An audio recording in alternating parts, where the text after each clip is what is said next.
Hey guys, hope everyone's having a lovely day. I'm just going to get right into it. Today I'm talking about perfect bodies and are they the answer or aren't they? So first let's just talk about the term perfect body, air quotes, right?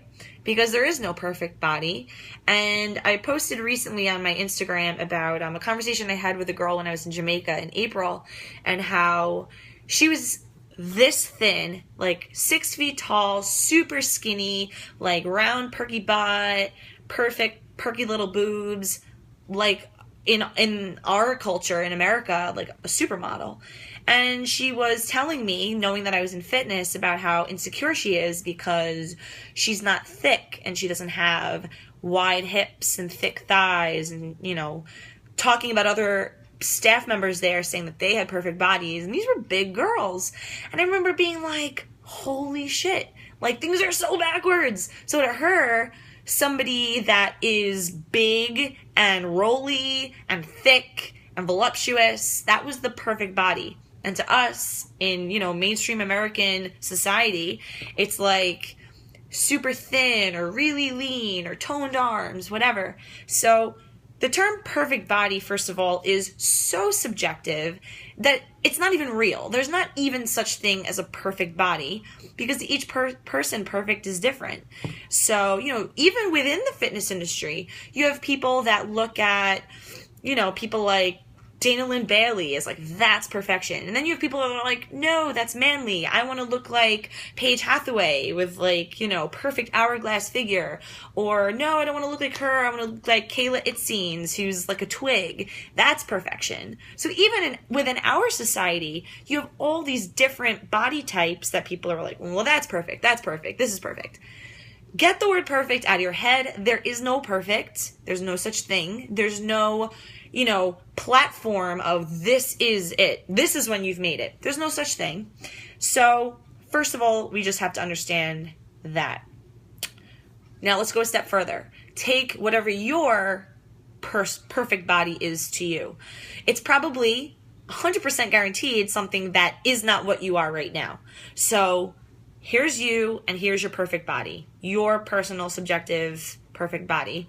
That's like away. You're not there yet. I'm going to just tell you real quick about my own journey with this, and hopefully you can relate to it and that this helps in some way. So there were 2 points of my life that I had a perfect body. The first time was a long period of time while I was struggling with bulimia and anorexia. I was an NFL cheerleader and I was ripped to shreds, and I ate just enough to maintain muscle, although I still look very sick, but I could almost get away with being like, no, but I'm just so naturally small. No, I was definitely not okay. But from a lot of people's perspective, I was like the epitome of fit and ripped and shredded and veiny, and I looked amazing, and I was a professional dancer, and I was a calendar girl, and I like perfect body, right? That point in time in my life, first of all, I was so deeply, darkly, scarily, if that's even a word, depressed. The amount of self-hatred that I lived with on a day-to-day basis made for me never being able to be happy with myself, no matter what I looked like. And I think because I was so unaware of how to fix the internal turmoil at that time, I didn't even know what was causing it. I was on this never-ending quest of fixing the external, because that's something I was able to in some way control, even though I was completely out of control. My eating disorders were controlling me. But my point is that from the outside looking in, I had the perfect body. I had not an ounce of body fat on me. I looked great, whatever, as per the fucked up standards that we live by. But I was miserable, and I literally hardly had desire to live. Like, that's so sad, And I know so many people back then probably hated me out of envy, thinking I had this perfect life, and this girl, she's a cheerleader, she's beautiful, she's this. I hated my life and would have traded with anyone in a second. So ungrateful, so selfish and self-centered and self-concerned, and what a just horrible mind space to be in. But my point is that that was one point in my life where, by our standards, I had a, perfect body. I'm sorry, I'm going to keep using those air quotes. And I hated myself. Fast forward, recovery, the whole 9 yards, I'm good. Last year, I decide I'm going to compete and prove, as if no one's done this before, idiot, that flexible dieting will get me on stage and maybe would even win me a trophy, right? Anyway, so I decided to compete and I coached myself, and it actually wasn't that bad of an experience. I was completely balanced the whole way through, still having like frozen yogurt and like treat meals like 2 weeks out. So it definitely didn't spin me into any kind of disordered habits, but my thoughts became obviously more preoccupied. Like, how do you not? You can't compete without looking at your body every day and analyzing your body every day and thinking about your food and this and that. For me, now looking back, it was like taking a former alcoholic and be like, it's okay, you're going to work in a bar full time and you'll be okay. Just don't drink it. For me, it was like, wait, what the fuck am I doing this for? Anyway, it's a whole nother story. But I remember very, very specifically a point when I was like 2 weeks out, let's say, and my body looked amazing. Like, brushed my shoulder off for what I was able to accomplish aesthetically. I looked amazing. And I remember one day taking like my progress pictures in the mirror, and I had this super profound epiphany. Sorry, I was looking for the word.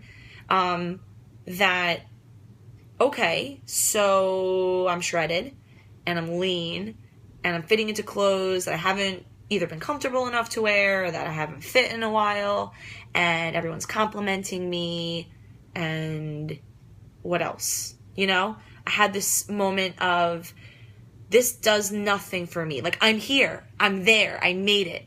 And I feel that everybody, when they think of having the perfect body or what their perfect body is, you feel like it's going to instantly relieve the burden of all the other things in your life that bother you. Like, well, once I have my body under control and that's taken care of, I'll be able to handle everything else. I actually used to have that frame of mind. Like, if I could just get to this number on the scale, or if I could just lose another couple inches, or if I can just fit into this pair of pants, everything else will make more sense because I'll have more control over me. It's not how it works. And that is the most ass backwards way of thinking that I could possibly imagine, especially now looking back. I'm like, what a nut job. That's not how it works. And, but I remember having that aha moment of, okay, I look great, but this body isn't paying my bills. I'm still financially in the same situation that I was without this body, and my relationships aren't any better. I'm not able to serve others any better. I'm not more productive. If anything, I felt more lethargic and had less energy and less mental focus. I wasn't a better person for it. I wasn't happier for it. I didn't wake up with more vigor or excitement for it. Was it cool? And was it great to achieve a goal and to be able to do that? Yes. But did it do anything for me other than that brief fleeting moment of like, you did it? Nothing. Absolutely nothing. And if anything, it was more work than I cared to give. It was time. I had to make sacrifices. I couldn't eat what I want. And like, listen, I'm somebody who, I'm unapologetically passionate about food and wine and craft beer, and I'm a human being, and I appreciate experiencing life in all facets. And a lot of that for me has to do with food and culture and drinks, and it's just that I enjoy that. So I was like limiting myself socially, and I didn't want to travel because I was prepping. It was just such like a mental prison I was putting myself in. So it's like, I'm not gaining anything from this body, and I'm paying to look like this, and the return is like nilch. So it was a really amazing moment for me to be like, to sit in that body, to know that I was there. Like, this is it. This is perfect and it's not worth it. And I feel like that helped me a lot to be able to realize, like, this is not solving my problems. This is not doing anything for my life other than give me something extra to have to work super hard on. Which, I mean, we're all busy. We all have, like, crazy lives. And why do you need more work? You don't. None of us do. So, and on the flip side, I have found that anytime that my body was not like that, and I was a little bit more carefree, I was way happier and a lot more accepting of my body because I wasn't analyzing it so much. It's like, it like becomes a non-factor, you know? So anyway, that's pretty much what I wanted to talk about, was just to kind of give you some insight into my own experience with having a perfect body, and that, you know, we glorify it and put it on a pedestal like it's the answer to our problems. Meanwhile, it has nothing to do with your problems. It's just a distraction for you to focus all the energy that you have from not dealing with whatever you should be fixing and focusing on. So that's it. I wanted to start making shorter videos. This one now is at 11 minutes and change. It's better than 14 at least. I'll keep getting better at that. Thank you so much for watching, and have a lovely day.